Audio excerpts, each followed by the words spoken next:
Well, tonight on the podcast, and ladies and gentlemen, we're going to get back into, the migrant crisis and how it is the fault of the Biden administration and the Democrats. And I know I saw one of the comments, I kind of laughed the other day. It say, oh, if somebody trips and fall, it's a Democrat's fault. Yeah, it's a Democrat's fault. Everything is a Democrat's fault because black folks been voting for them over 50 years. So yes, it's their fault. I can surely tie in everything that happened to black folks. They go right back to the Democrat Party. I'm skilled enough to do it. Now, this migrant crisis was not an issue during the Trump administration because Trump kept they behind in Mexico. He said, you remain over there, and if we let you over here after we process you and all that, then we'll let you over here, right? But the moment Biden got into office, it became a free-for-all. It's a free-for-all because that's what the Democrats want. That's what Biden wants. You talk about what's happening in Chicago. Brandon Johnson, instead of him being a doggone man about the situation and talking about Greg Abbott, once again, let's talk about Greg Abbott. I live in the state of Texas. That is the governor of my state. What has happened for decades is that people have been just coming and flooding the state of Texas. During the Biden administration, it became way too much. So what they decided to do here in Texas was come up with a plan called Operation Lone Star. And Operation Lone Star will ship them to Democrat cities that say they're sanctuary cities. This is what they say. They say they're sanctuary cities. Sanctuary cities mean they will not cooperate with any kind of immigration, to detain them, ICE, nobody. They're not cooperating. But they will cooperate all day if it has something to do with a black man or a black woman. But when it comes to them, they're not going to cooperate. That status in itself, to me, is illegal. That is, to me, conspiracy to harbor illegal foreign nationals when they do not belong in this country. And those governors and city council, aldermen, or whatever else that signed on to that, they need to be held accountable. It's just how I feel about that. You're obstructing justice. That is a crime. But they don't go after these people as they should. Now, if Trump get in there, it could happen, right? That's why they don't want Trump back in there. So Governor Greg Abbott decided to put them on buses, and they had to sign and say they were willingly going. They wasn't being forced to go. And they say what city they want to go to. They can go to New York. They can go to Chicago, Washington, D.C. Some go to Denver. Wherever these sanctuary cities are located, some are going to Los Angeles. And they're going to these different places, right? So Brandon Johnson in Chicago, he wants to blame Greg Abbott. But the issue isn't Greg Abbott. The issue is President Joe Biden.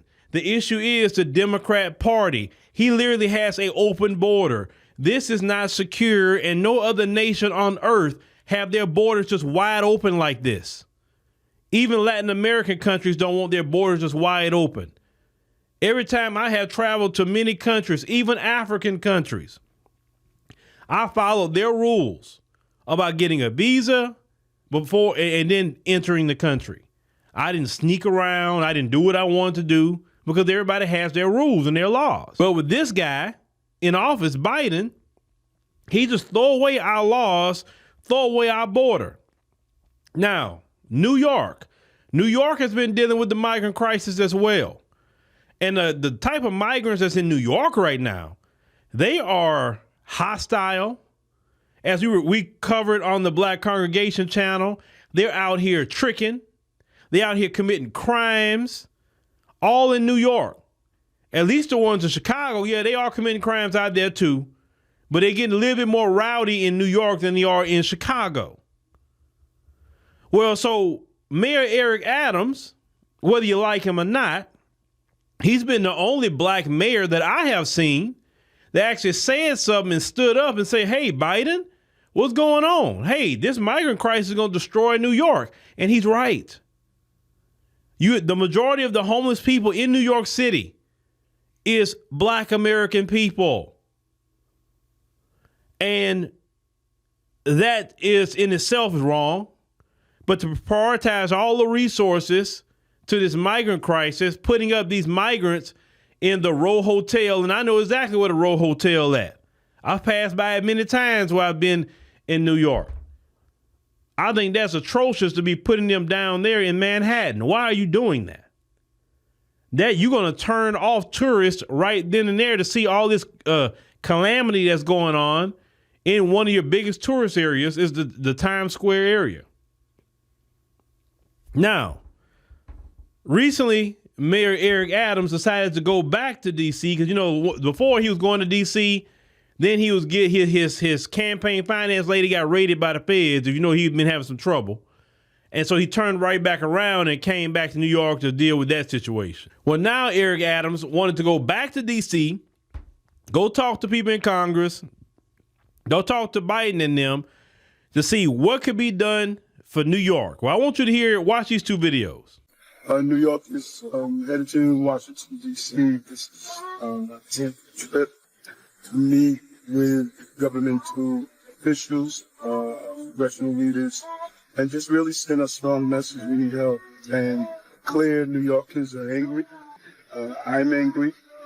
I know that we should not be using our tax dollars on a national problem. And I'm going to continue to voice my concerns of this happening to the city that I love and the city that you love. I'll keep you updated. We did not walk out from D.C. with any level of optimism that anything is going to drastically change. It is clear that for the time being, this crisis is going to be carried by the cities. Here in New York City, as you know, we had a very painful November plan that we had to produce, and now we're looking forward or in the direction of how do we address the $7 billion budget deficit that we have to address in January. So you heard Mayor Eric Adams said that there was his 10th time, 10 times, going to D.C. to say something to his fellow Democrats about, hey, what are you going to do about this migrant crisis? We need federal funds. And he's come back, as you heard, empty-handed for the 10th time. He says that he's angry about it, which I believe he is. He said New Yorkers are angry about it. Oh, you better believe they are. And Biden hasn't done anything about it.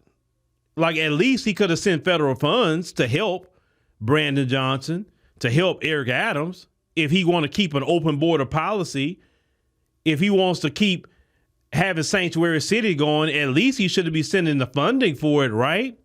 But they're leaving, and I think that's very interesting, these black mayors, whatever you say about Brandon Johnson, whatever you say about Eric Adams, they kind of set them up to fail.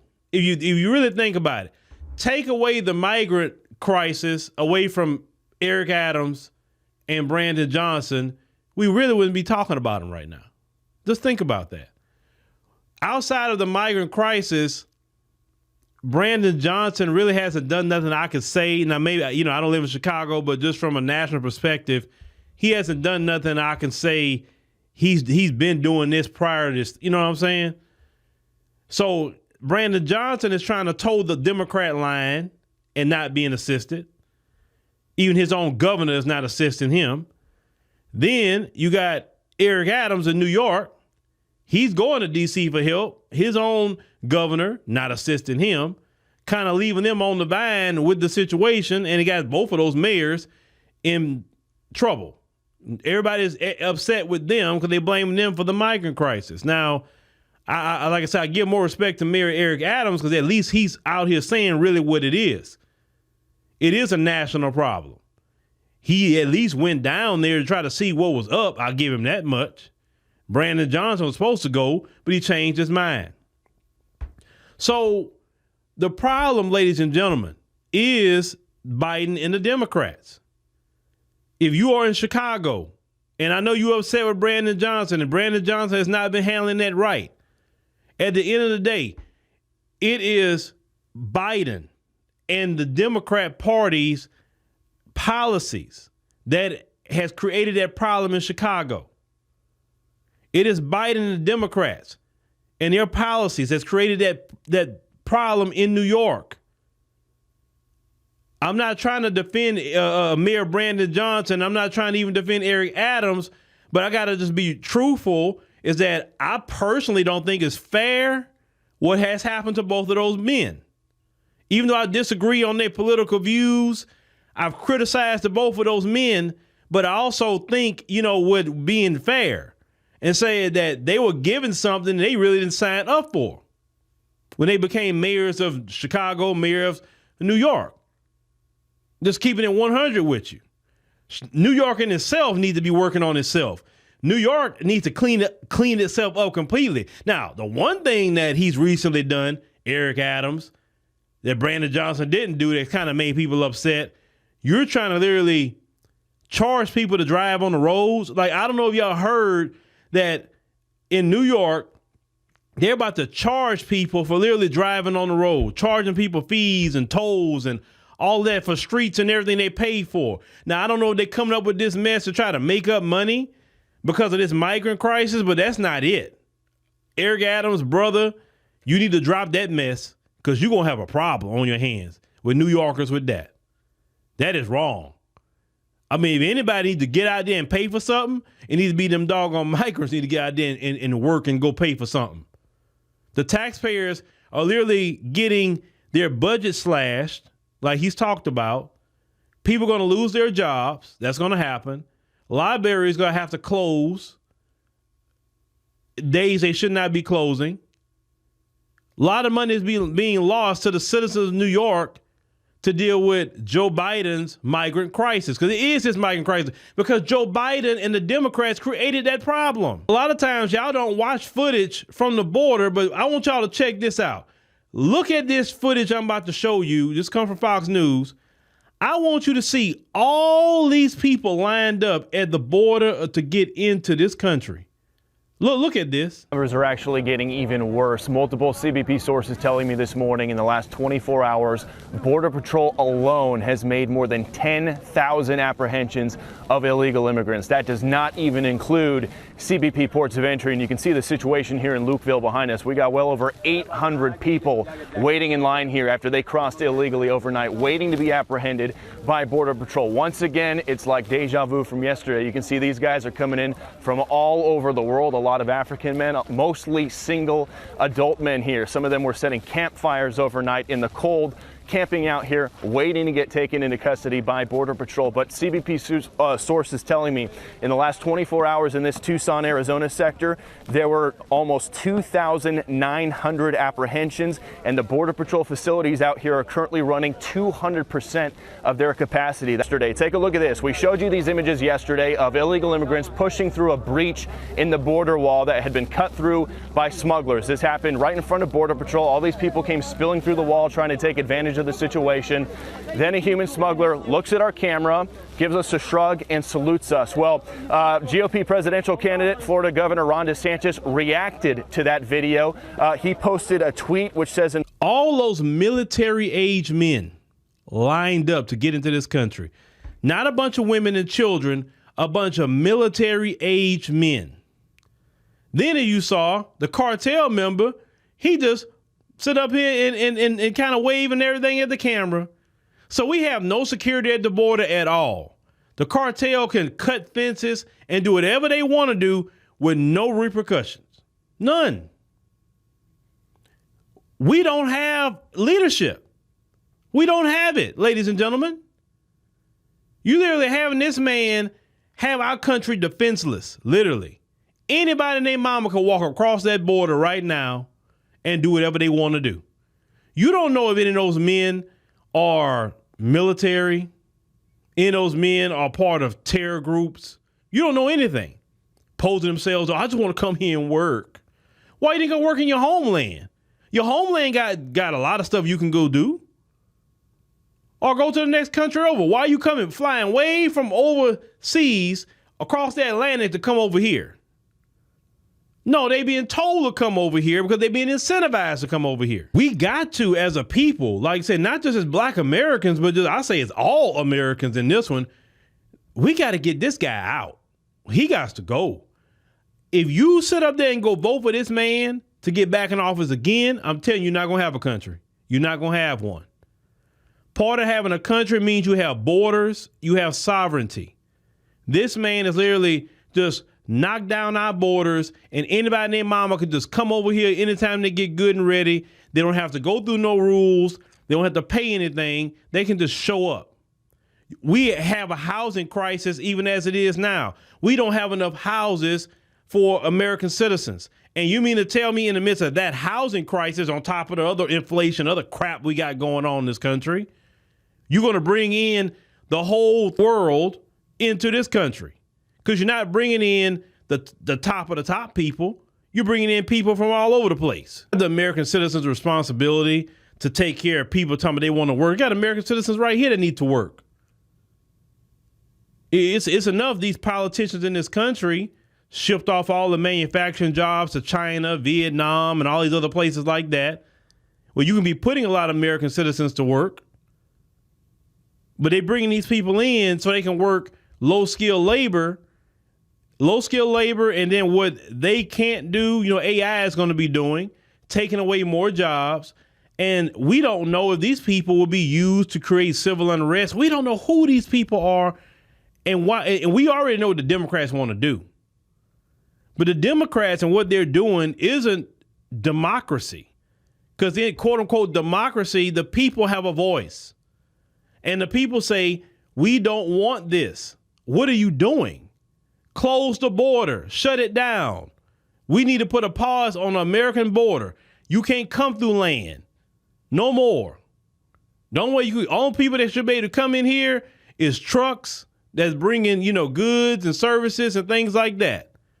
All that driving in and out of here, no, that should just stop. Like, you want to leave, you fly on that southern border. No more coming, nobody walking up, no. Get you an airplane.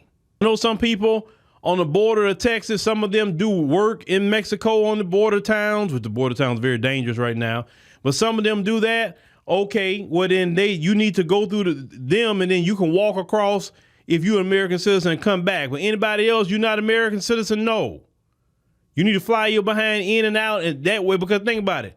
The majority of people that's flying in, I know people overstay their visa, but you know what? You can find them a whole lot faster. Because you know who they are. You got their name, you got where they come from. A lot of these people just coming across, they're barely processing them. Why are they coming here? There's many other countries they can go to if they want to work, right? But they have heard that Biden and the Democrats giving a free for all, and they say screw the American people.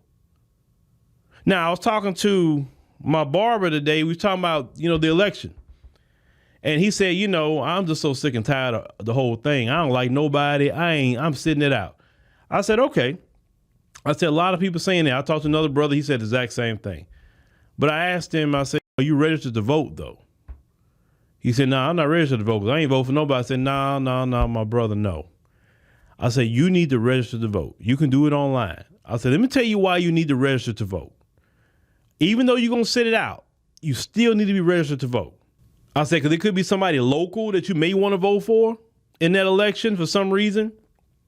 I said, it could be, you want to vote for, maybe a judge. You may want to vote for a particular prosecutor. You may want to vote for somebody at city council, somebody on the education board or whatever, right? Your local politician. If you know what I'm saying? I said, you're a business owner. So let's say you getting in good with the local politicians, certain ones that's, making sure you taken care of, or they pointing you where some government money at. They putting some paper in your pocket as a business owner. Well, shoot, you want to go reward them with a vote, right? I say, you as a business owner, you got to do that sometime. I say, another reason why you want to make sure you are registered to vote. And I told him, I said, I teach all my people, get registered to vote. If you're not registered to vote, get registered to vote today. It's because when they quantify these numbers in this next election, they're going to look at how many registered voters they had, how many actually voted, and actually how many sat it out. You want them to know that you sat it out. So let's just give like something easy. If there's 10,000 registered voters and only 2,000 people voted, that means 80% of the voters sat it out. That's going to be a big discussion, that people sat it out. On top of looking at actually who voted, what gender, what race, what all that. All those numbers need to be quantified. So if you talking about I'm just gonna sit out, I ain't voting for nobody, that's cool, do you? But just be registered to vote. Like I told him, I know you guys have, brother, I know you got your driver's license, I didn't even know you got your passport, but we gotta be registered to vote. I think there's a time to sit it out. And then there's a time that we need to get up and go mobilize and vote for somebody, sometime to get somebody else out. So we need to be all registered to vote. So just in case we need to do something like that. You know what I'm saying? Because if you say you love America, and if you say you're not going nowhere, especially some of you people like that, say you ain't going nowhere, well, at least you need to be involved in your politics. Because even like I said, I always talk about what Julius Malema said. He said, if you're going to be in the EFF in South Africa and you're not registered to vote, you will get kicked out. He said, what good are you if we all can't go vote as a party for ourselves or anything else we need to vote for? And he's 100% right. You must be engaged in your politics in the country that you're living in. If you want to engage or even disengage, at least you can go engage when you feel like you need to. Because my barber was saying, like, I'll come out to vote if there's somebody like, man, I can really believe in. Man, I come out there, somebody's really gonna change this thing up and make it fair and do what they supposed to. Man, I come out there, and that's what, the brother I was talking to, he was saying the same thing. I said, and we got to get to that point possibly, right? Maybe I say personally, I think it would take another a real black leader to do it, a black president. That's the only one I think personally will do it at this stage in the game. And I know I talk about, policy over color and all that stuff, and I'm 100% right on that. But I remember when Obama came in, America felt like they was at their wits' end.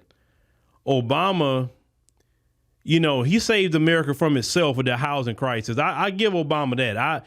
I disagree with Obama on a whole lot of things he's ever done, but with that situation, no, he actually turned America around on that. I give Obama that. Like I said, I don't have to like you, but I'm going to always give you your credit.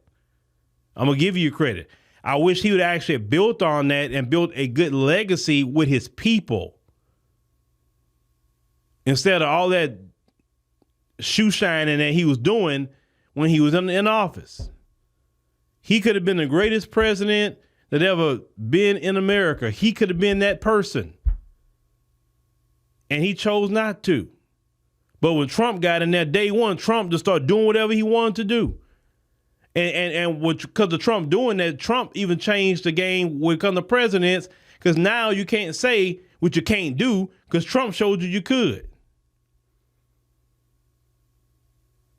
But this migrant crisis that you're dealing with, this is a creation of the Democrat Party and Joe Biden. It is a creation of that.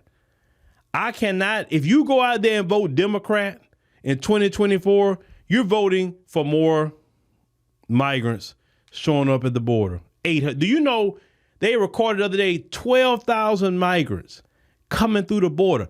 12,000.